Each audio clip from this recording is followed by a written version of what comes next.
감사합니다. 귀한 찬양 해주신 우리 성가대 감사드리고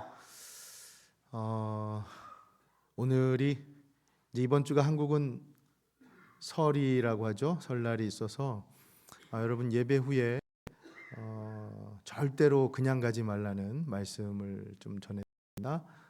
왜냐하면 지하 친교실에서 특별히 소망의 소리 떡국을 준비하셨다고 합니다. 귀한 선배 감사를 드리고요. 혹시라도 나이 한 살 더 먹는 게 불편하신 분들은 한 그릇만 드시고 그런 거 상관없다 생각하시는 분들은 두 그릇, 세 그릇 드시고 또 좋은 시간을 가지면 좋겠습니다. 한때 한국에서 엄청난 인기를 끌었던 드라마 중에 슬기로운 의사생활이라고 하는 드라마가 있었습니다. 보신 분들은 아실 거예요. 병원에서 벌어지는 의사들의 그 생활을 다룬 드라마입니다. 슬기로운 의사생활. 이 드라마가 하도 인기가 있다 보니까 제목도 좀 독특하지만 그 제목을 슬의생이라고 이렇게 사람들이 줄여서 부르곤 했습니다. 슬기로운 의사생활. 그러니까 앞에 것만 따서 슬의생. 왜 한국 분들이 말을 좀 줄여서 얘기하는 걸 좋아하시잖아요. 제가 오늘 말씀을 준비하다 보니까 오늘 말씀의 부제를 슬그생이라고 붙이면 좋겠다는 생각이 들었습니다. 슬그생, 슬기로운 그리스도인의 생활 맞습니다. 슬크생이라고 해도 괜찮을 것 같습니다. 슬기로운 크리스찬의 생활. 바울이요, 이렇게 하면 정말 슬기로운 크리스찬의 삶을 살 수 있다는 그런 취지에서 권면을 하고 있어요. 에베소서 5장 말씀은 우리에게 주시는 바울의 크리스찬 삶에 대한 권면입니다. 바울은 그걸 지혜 없는 자 같이 하지 말고 지혜 있는 자 같이 하라, 행하라 라고 시작하면서 세 가지의 권면을 우리에게 주고 있습니다. 자, 그렇다면 바울이 이 권면하는 슬기로운 크리스찬의 생활은 어떤 것인가? 첫 번째는요, 세월을 아끼라는 권면으로 시작을 합니다. 자막에 보여지는 것처럼 슬기로운 크리스찬 생활, 즉 지혜 있는 자의 삶은 첫 번째 세월을 아끼라, 이 삶부터 시작한다는 것이죠. 자, 15절과 16절 말씀을 통해서 확인해 보겠습니다. 15절, 그런즉 너희가 어떻게 행할지 자세히 주의하여. 보세요, 어떻게 행할지 지금 권면하고 있는 겁니다. 자세히 주의하여 어떻게 합니까? 지혜 없는 자 같이 하지 말고 오직 지혜 있는 자 같이 하여. 지혜 있는 자 같이 살아라. 그러니까 슬기롭게 이런 크리스찬의 삶을 살아라 라고 하면서 16절 같이 읽습니다. 시작. 세월을 아끼라, 때가 악하니라. 아멘. 그러니까 이 15절과 16절을 연결해서 보면 바울은 지혜와 이 세월, 즉 시간이라고 하는 것을 연결해서 설명하고 있는 것이죠. 시간을 아끼는 것, 아니 보다 근원적으로는 시간의 소중함을 깨닫는 것이 지혜 있는 자의 삶이라고 하는 것입니다. 아마 우리 어르신들은 이 말씀을 정말 절감하실 거예요. 연세가 드시면 드실수록 이 시간이 소중하다는 것이 피부에 정말 와닿지 않습니까? 그렇죠? 그런 의미에서 시편 90편의 시편 기자도 12절에 이런 말씀을 합니다. 같이 읽어보죠. 시작. 우리에게 우리 날 계수함을 가르치사 지혜로운 마음을 얻게 하소서. 아멘. 보세요. 우리의 날, 우리 인생 그 계수, 카운트하는 걸 가르쳐. 왜냐하면 가르쳐 주십시오 하고 그렇게 말씀하는 그 이유, 왜냐하면 우리의 날을 계수하는 것이 곧 지혜이기 때문에. 우리가 알기로 물론 성경이 가르치기로 지혜는 잠언 기자가 얘기하는 것은 여호와를 경외하는 것이 그것부터 지혜라고 말씀하죠. 하지만 우리의 날, 우리의 인생 연수를 아는 것도 지혜라는 겁니다. 이유는 간단합니다. 왜냐? 우리 인생의 주인이 누구시냐? 시간의 주인이 누구시냐? 바로 하나님이시기 때문입니다. 믿습니까? 그러니 여러분, 지혜자로 살아가는 그 첫 단추를 어떻게 꿰느냐? 그것은 세월을 아끼는 삶, 시간을 아끼는 지혜로부터 시작된다는 것이죠. 그게 진짜 지혜라는 겁니다. 믿습니까? 아멘. 자, 그렇다면 어떤 것이 세월을 아끼는 것인가? 이 뜻이 뭐냐? 얼핏 여러분 이 말을 들으면 세월을 아끼라는 거 그냥 시간 아껴서 쉬지 말고 놀지 말고 열심히 뭔가를 하라는 말처럼 들리잖아요. 일을 해도 막 급하게 서둘러서 빨리 그렇게 하라는 뜻으로, 그래야 나중에 시간이 남으면 그때 좀 쉬고. 사실 우리가 사는 세상은 여러분도 공감하시지만 이게 스피드 세상 아닙니까? 이게 뭐 시간에 생사를 걸었다고 해도 과언이 아닌 시간과의 전쟁을 불사하는 세상이잖아요. 여러분, 모든 게 빠르게 주변을 보면 진행되지 않습니까? 뭐 메일 같은 거 택배를 보내도 익스프레스 급행, 이거 그런 말이 나온 건지 옛말이고요. 온라인으로 쇼핑하시는 분들은 아시지만 one day delivery, 그렇죠? 그것도 그날 아침에 주문하면 그날 밤으로 와야만 하는 거. 요즘 여러분 우리가 그런 세상에 살고 있습니다. 근데 여러분, 그럼에도 불구하고 우리가 시간에 대해 갖는 역설이 있어요. 패러독스. 그것은 아무리 빨라져도 우리는 여전히 시간에 쫓기며 살아갑니다.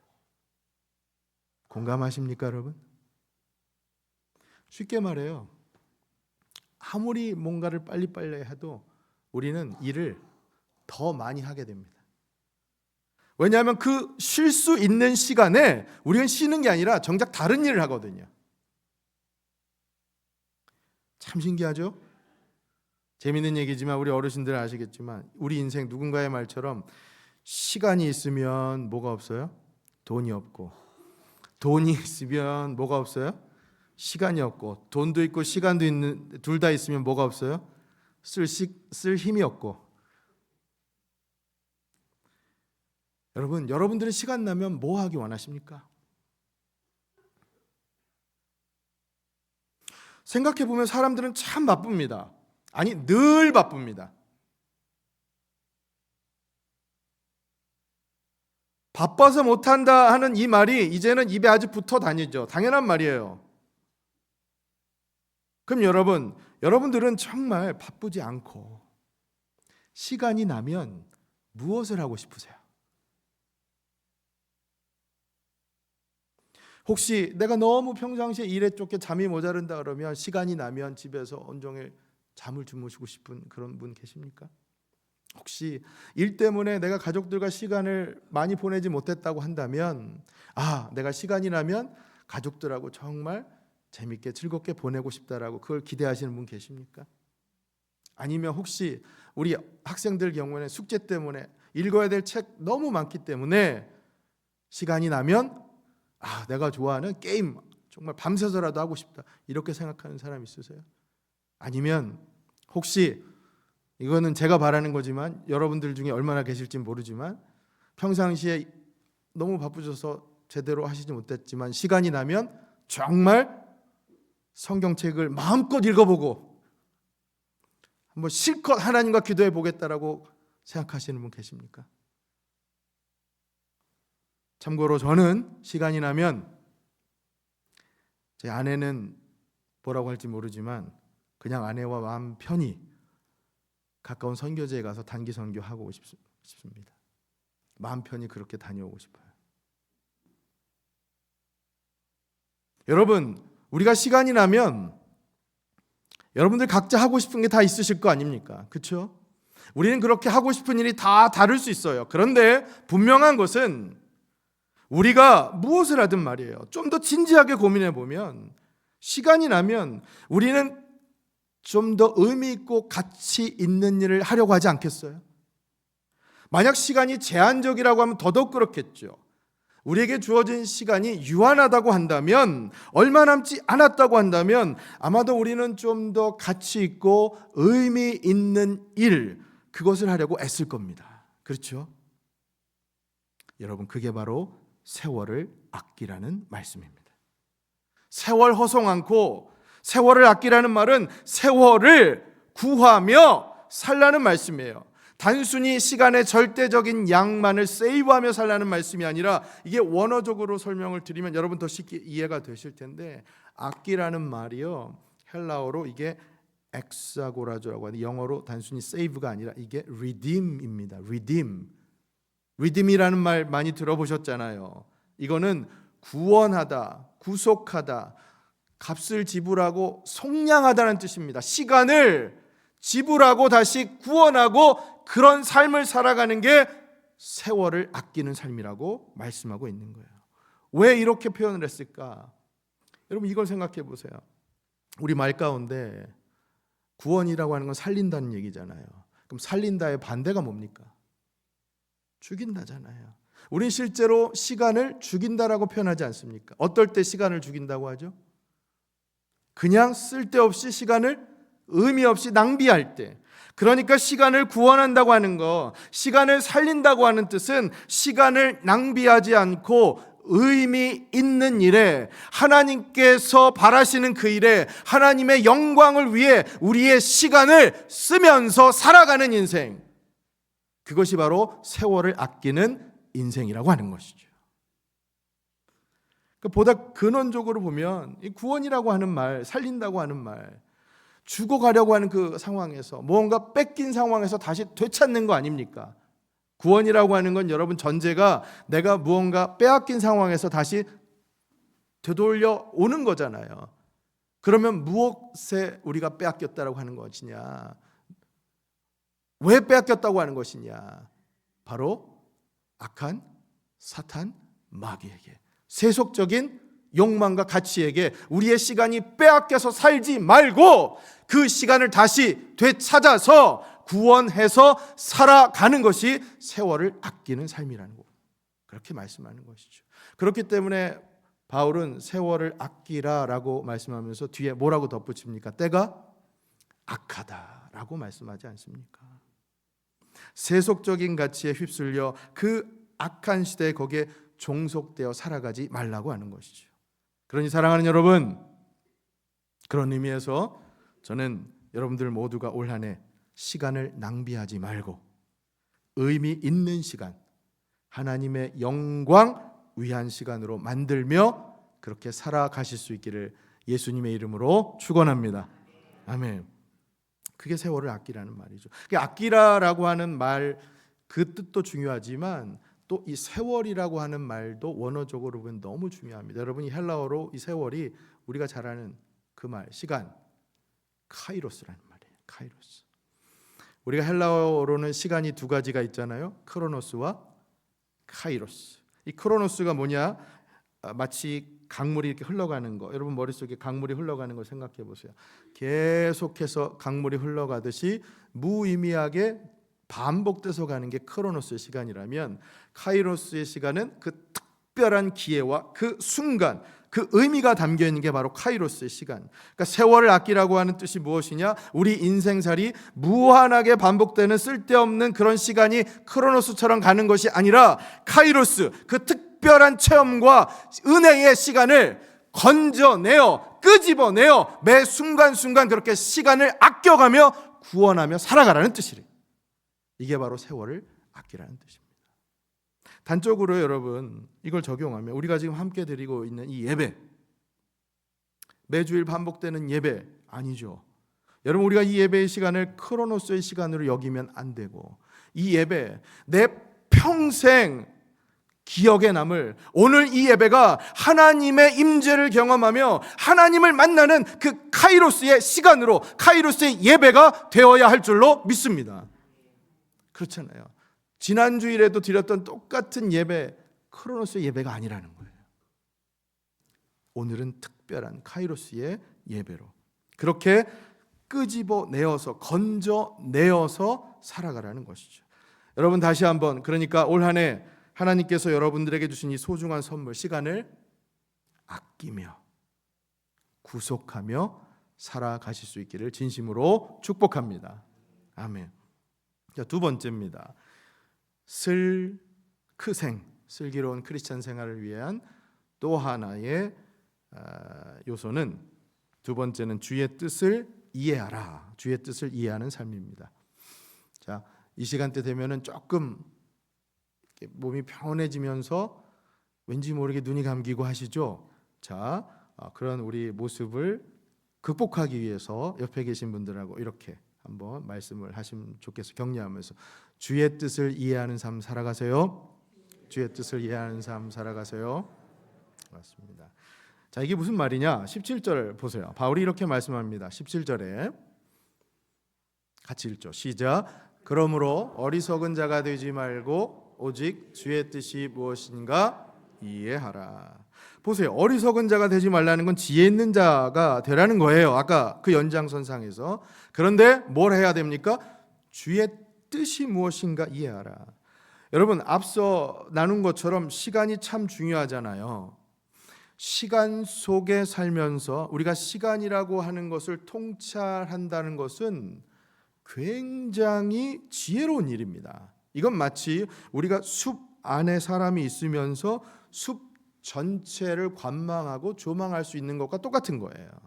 시간 속에 우리가 살지만 시간을 통찰할 수 있는 것, 이게 지혜잖아요.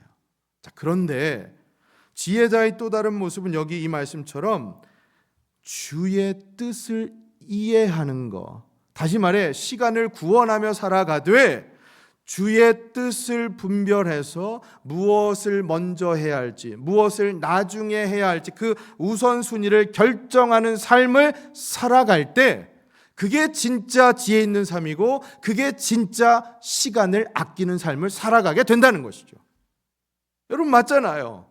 주님의 뜻을 이해하고 알아야 우리가 다른 데 신경 쓰지 않고 다른 데 시간 뺏기지 않고 진짜 지혜 있는 삶을 살아가게 되는 거 아닙니까? 믿습니까? 네.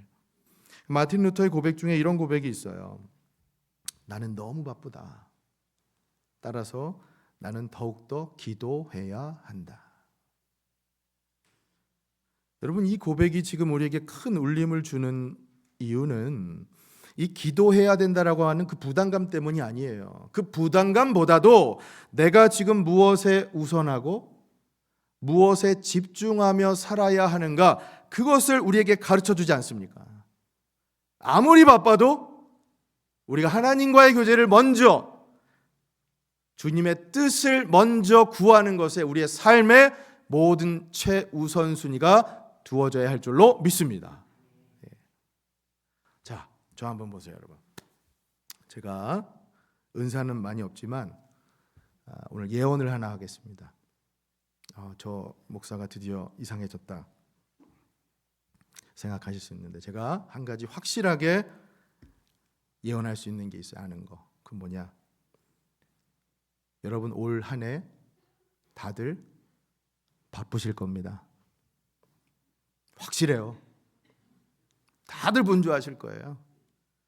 아마 뭐 하는지 모르게 내가 정말 쉴 틈 없이 뭐 하는지 모르게 달려가고 있어. 그 한마디가 뭐예요? 아마 여러 번 하실 거예요. 여러분, 잊지 마십시오. 하지만 바쁘면 바쁠수록 더 주님의 뜻을 이해하고 구하는 시간을 붙잡아야 될 줄로 믿으시길 바랍니다. 더욱더 하나님과의 관계를 바르게 세울 수 있는 시간, 그 교제를 우선적으로 세우셔야 돼요.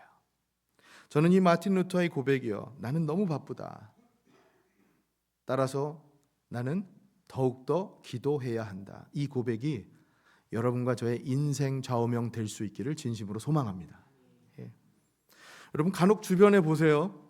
시간 좀 아껴보겠다고 우리 주변에 밥도 먹지 않고 잠도 주무시지 않고 정말 일만 열심히 하시는 분들 계시잖아요. 물론 바쁘다 보면 우리 그럴 수 있죠. 저도 가끔 그래요. 저도 항상 그런 건 아니고. 근데 여러분, 시간 좀 아껴보겠다고 밥도 먹지 않고 잠도 자지 않고 우리 바쁘다 보면 그럴 수 있잖아요. 하지만 여러분, 그렇기 때문에 그러면 그럴수록 더욱 더 우리가 주님의 뜻을 구하며 살아야 한다는 말씀이에요. 왜냐하면 그래야만 본질적인 가치가 있는 주님께서 원하시는 그것에 우리가 먼저 우리의 삶의 시간을 할애하며 우리의 인생을 드리며 하나님께 하나님 영광을 위해 살아갈 수 있는 삶 살아갈 수 있지 않겠습니까? 사랑하는 여러분, 부디 올해는 주님의 뜻을 붙잡는 시간 더 많이 확보하시고 그래서 더 지혜롭게 살아가시기를 바랍니다. 말씀 많이 더 보시고요. 큐티도 많이 하시고 기도도 기도의 자리에서 하나님 더 많이 만나시고 그렇게 주님 앞에 머리를 숙이고 제가 주님 어느 방향으로 가야 하겠습니까? 그렇게 여쭙고 그래서 응답 들으시고 그런 시간이 더 많이 회복되실 수 있기를, 그것이 여러분 삶의 영적인 성장과 성숙의 목표가 되실 수 있기를 예수님의 이름으로 축원합니다. 아멘.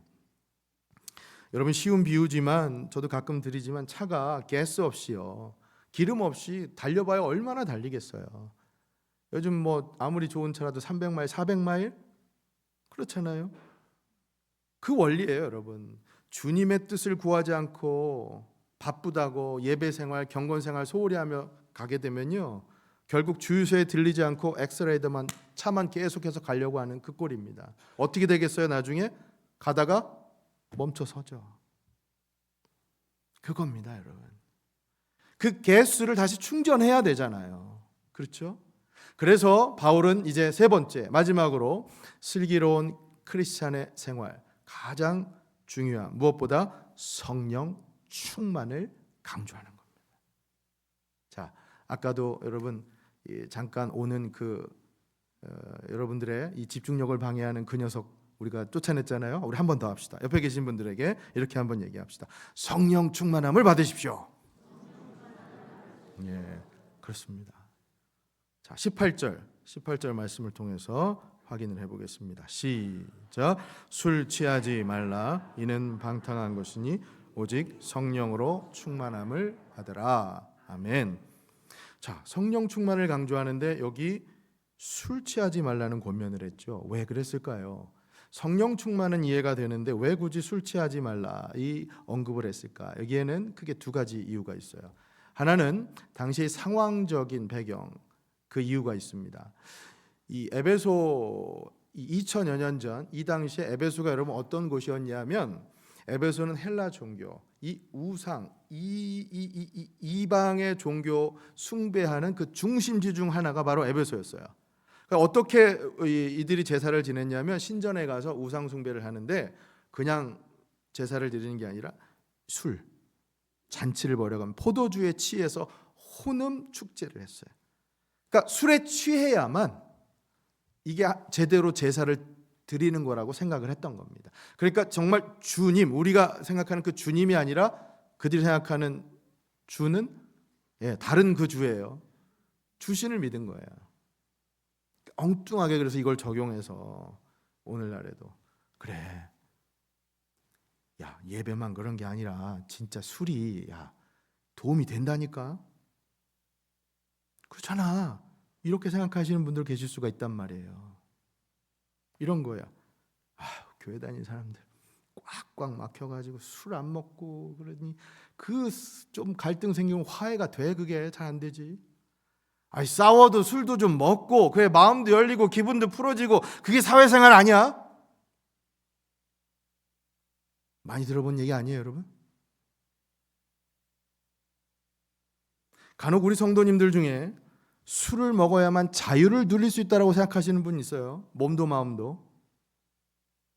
특히 젊은 나이에 청년 시대에 더 그렇죠.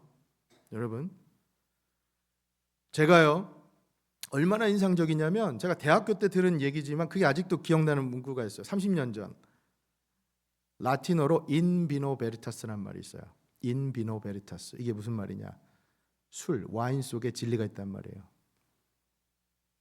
대학교 처음 들어갔는데 선배들이 이 얘기를 해요. 여러분 잘 들으세요. 술로 사람이 자유해지는 게 아니라, 무장해제되는 게 아니라 진리를 알아야 그 진리가 우리를 자유케 하시는 줄로 믿으시길 바랍니다. 그렇잖아요.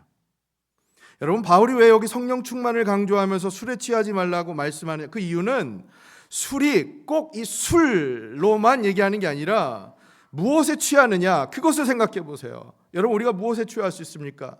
우리 여자 성도님들 하다못해 분위기에도 취할 수 있잖아요. 사람이 무엇에 취할 수 있습니까? 사람이 쾌락에 취할 수 있고, 물질에 취할 수 있고, 교회 오다가 지나가는 이 거리에 쓰러져가는 사람들 무엇에서 취해 있습니까? 약에도 취할 수 있고. 여러분, 여기 술이라고 하는 것은 그렇게 우리의 육신의 탐욕과 세속적인 야망, 그 모든 것을 통칭해서 상징하는 겁니다. 술은 그렇게 세속적인 가치, 육적인 삶을 상징하는 것이니 그런 방탕한 삶에 찌들어 살 것이 아니라, 육신의 삶을 살 것이 아니라 영적인 삶, 성령 충만한 삶을 살아가라고 바울이 지금 그것을 권면하고 있는 것입니다. 할렐루야. 예. 이렇게 해석을 하면 꼭 또 그렇게 적용하시는 분 여전히 나와요. 뭐라고? 거봐, 이 술이 세속적인 가치를 이거 총칭하는 거래잖아. 그러니까 꼭 술을 먹지 말라는 얘기 아니잖아. 술 먹어도 되잖아.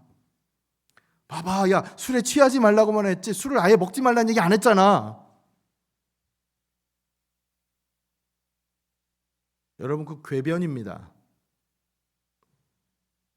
잘 들으세요. 오늘 말씀 그렇게 적용하면 절대로 안 됩니다. 왜냐? 오늘 말씀의 핵심은 술을 많이 먹어라, 적게 먹어라, 그게 핵심이 아니에요.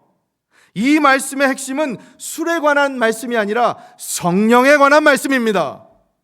이 말씀의 포인트는 성령 충만을 강조하는 말씀이에요. 그러니 둘째, 바울이 왜 여기서 성령 충만하는 명령을 술 취하지 말라는 권면과 같이 했는가? 어원적으로 보면 술에 취한다라고 하는 그 동사와 성령에 충만하다고 하는 그 동사가 같은 말이에요.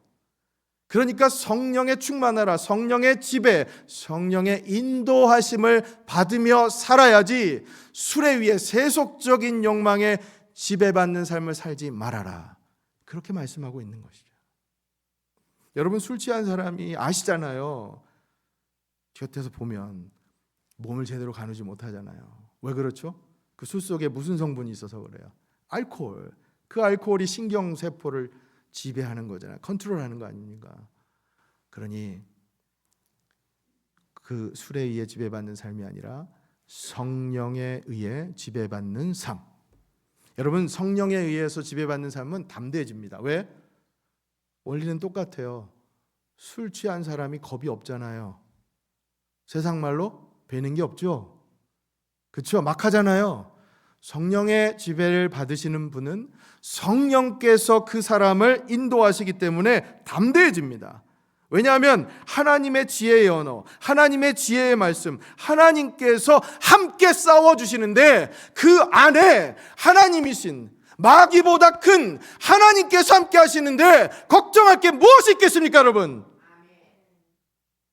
여러분 안에 세상의 그 어떤 문제보다도 큰 하나님께서 계시는데 여러분 인생 무엇을 두려워하며 살아가시려 하시냐 말이에요. 할렐루야. 그렇습니다. 성령 충만하십시오. 예, 그 말씀입니다.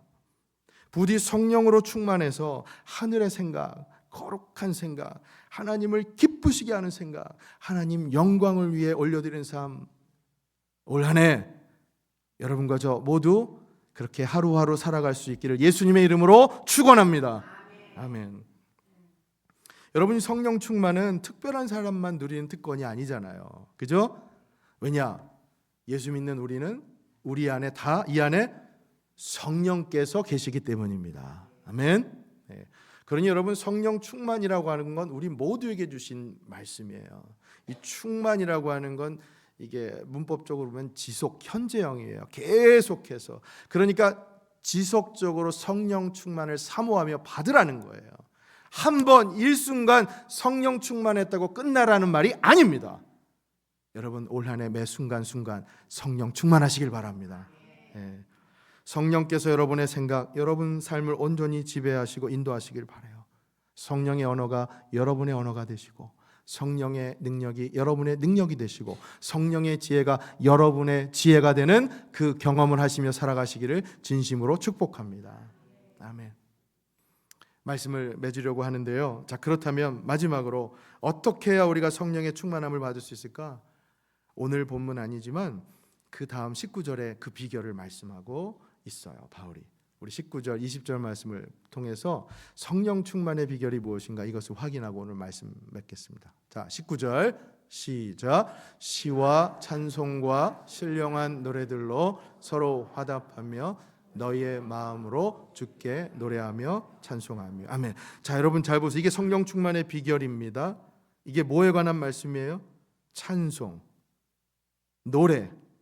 이 말씀은 결국 찬양과 예배에 관한 말씀입니다. 찬양과 예배를 통해서 하나님과의 친밀한 교제를 통해서 성령 충만을 경험할 수 있다는 겁니다. 할렐루야. 부디 올해도 여러분 예배의 자리에서 성령 충만하시고 더 많이 하나님 만나실 수 있기를 바랍니다. 20절 보세요. 그리고 계속해서 20절 시작. 범사에 우리 주 예수 그리스도의 이름으로 항상 아버지 하나님께 뭐 한다고요? 감사하라고요. 여러분, 이 성령 충만의 비결이자 이거는 성령 충만의 반대로 결과이기도 합니다. 우리가 성령 충만하면 범사에 감사할 수 있어요. 내가 좋은 일에만 감사하는 게 아니라, 오늘 우리 좋은 일 있잖아요, 우리 교회도. 그러나 좋은 일에만 감사하는 게 아니라 힘들고 어려울 때도 범사에 감사할 수 있는 것, 그 비결은 성령 충만이다. 그렇게 감사는 성령 충만의 비결이기도 하고 성령 충만의 결과이기도 하다라는 것이죠. 자, 여러분, 이 모든 모습 19절 20절 예배와 감사하는 이 모습이 지금 어디에서 발견되는 모습입니까? 바울이 지금 누구에게 이 말씀을 권면하고 있죠? 에베소서가 누구에게 쓴 서신입니까? 에베소 교회에. 성령 충만의 결과가 기억하십시오. 사랑하는 여러분, 공동체 안에서 일어나는 겁니다. 여러분, 우리 2부 예배 디모데 청년들에게도 제가 말했지만 수련회 갔다 와서 막 뜨거워서 불 받아가지고 막 나만 어떻게 할지 몰라가지고 그렇게 감정적으로 격정적으로 그렇게 신앙생활하는 게 아니라, 여러분 아시잖아요, 나 혼자 그렇게 성령 충만해서 기쁘고 행복하게 사는 게 아니라 성령 충만의 결과는 공동체에 스며듭니다. 내가 성령 충만하게 살아가게 되면 내 주변의 다른 교우들도 그 성령의 역사로 인해서 서로 찬양으로 화답하고 모든 일에 하나님께 감사하며 살아가게 될 줄로 기대하시고 믿으시기를 바랍니다. 저는 우리 임마누엘 교회가 올 한 해 그런 영적인 성장과 성숙을 경험하며 살아갈 수 있기를 진심으로 소망합니다. 여러분, 이 포인트예요. 우리가 성령 충만을 개인적인 일이라고 아니에요. 나 혼자 성령 충만해서 끝날 일이 아니라 그건 아닙니다. 성령 충만은 믿음의 공동체 안에서 일어나는 일입니다. 부디 올 한 해, 그러니까 우리 교회가 세운 저 비전 뭡니까? 2025년 임마누엘 교회 표가 뭐죠? 주 안에서 성장하는 공동체. 오늘 그 8번째, 세월을 아껴 성령 충만함을 받으라. 우리가 어느 한 개인이 아니라 우리 모두가, 공동체가 이런 영적 성장과 성숙을 경험하면서 하나님께 영광 올려드리는 올 한 해 될 수 있기를 예수님의 이름으로 간절히 축원합니다. 아멘.